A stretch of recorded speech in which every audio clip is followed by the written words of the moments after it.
Hey guys, it's Tony again with another video. If you're new to my channel, welcome. In my videos, I pretty much just talk about my everyday life, my business adventures, Tony Blake projects, and anything else I feel like talking about.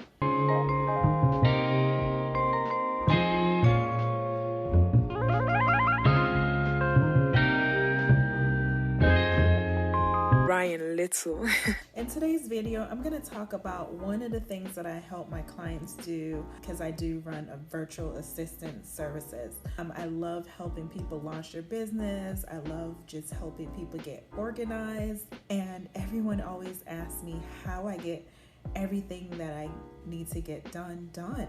I live by a calendar. I know 6 months from now what I'm doing, where I'm gonna be when it comes to certain things. Not everything. Like, I don't know where I'm going next month as far as traveling, but like important events, I know if I'm gonna be there or not.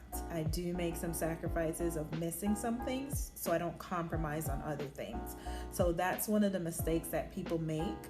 We try to overcommit to things and then it turns out to us being busy.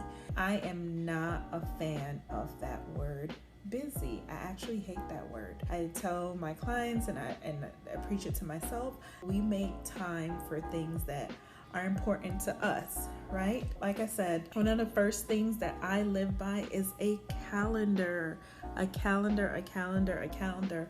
I love my calendar on my phone. You can use any calendar, but I use the Google Calendar because it allows me to add invites. So if I have a meeting, if I have a virtual meeting, I can invite someone from my contacts and it automatically sends them a notification.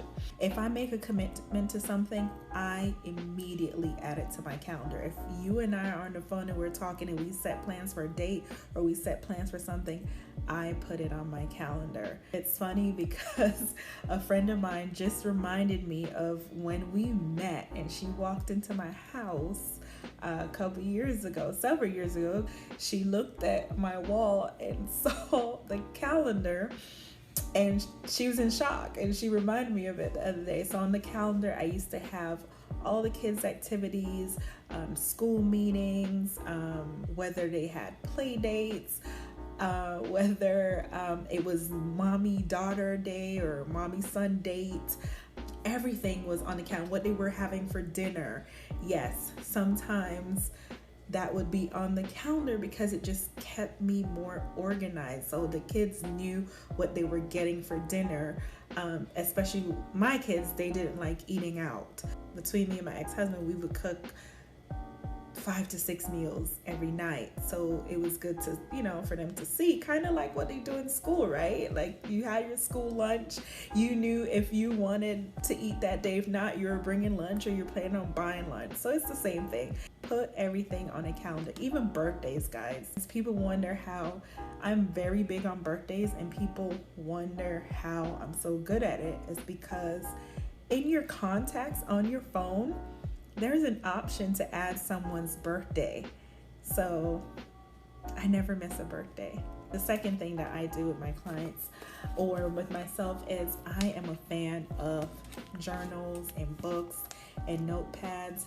You name it, I love them. I have another one. I get cute ones.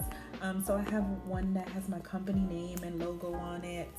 And I just write down everything, guys, from my bills every month. Right now it is October 2020, and I have my bills, because they're pretty consistent, I have my bills written down through December. And as I pay them, I just like to see them cross off, or if it's on auto pay, or I just like to see that check mark. And whatever thoughts I have. So most of the time I'm flying, and there are a lot of thoughts that come to my mind for some reason when I'm flying high, and I'll just jot them down. So I encourage you guys to do the same.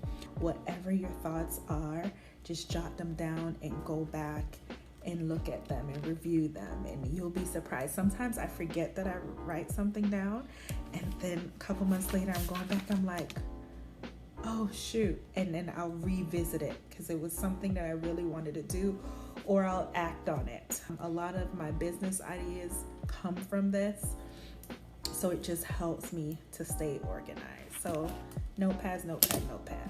Your cell phone. Organize everything on your cell phone. All my apps are mostly in a folder. A mail folder, I have social media, I have my financials, I have my company, I have health, shopping, everything's in a folder. Like I said, the only things that are not in a folder I haven't got to it are the apps that I've downloaded recently. And sometimes I'm just having a difficult time figuring out where I want to put them. But I do have a games folder as well.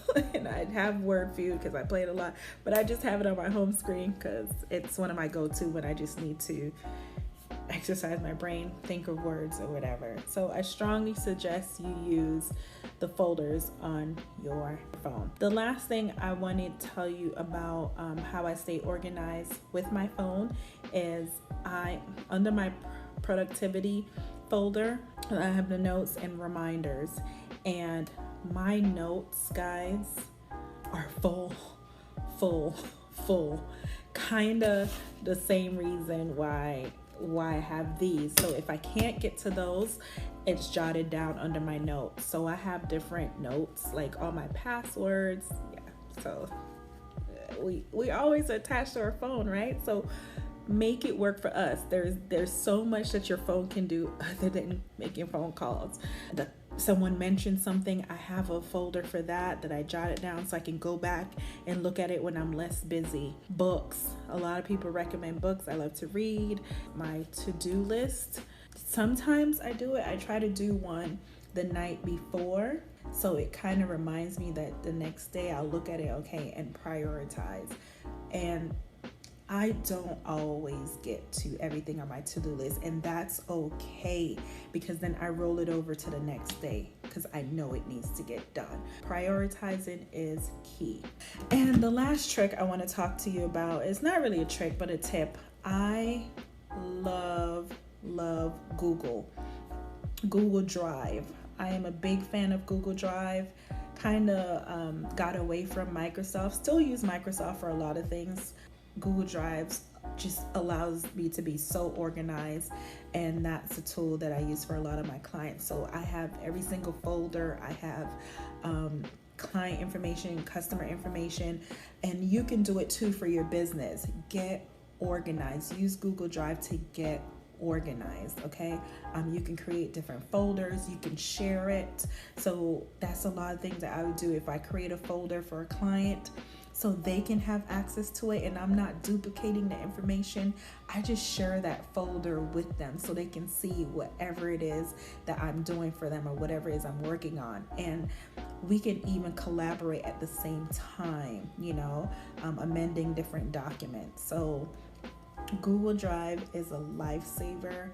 I absolutely love it. Those are my tips on how to stay organized and just get your life and your business, especially, for you small business owners. I know you think that is small right now, I don't have that. But if you start out by just start organizing your things and just preparing certain documents that you think you may need, you'll be so surprised at how well you can transition once things start picking up for you. Don't wait until things start picking up, then you're feeling overwhelmed. You want to set some things into place. Think that you are already that, $1 million company. How does that $1 million company operate? They have systems in place. You need to do the same thing. So hope this video was helpful. If you have any comments or concerns, just drop them in the comments below. Be happy to help you guys. If you're interested in getting your life organized or your business organized, just hit me up at tonyblake.net. I'll be glad to help you. See you guys in the next video. Bye.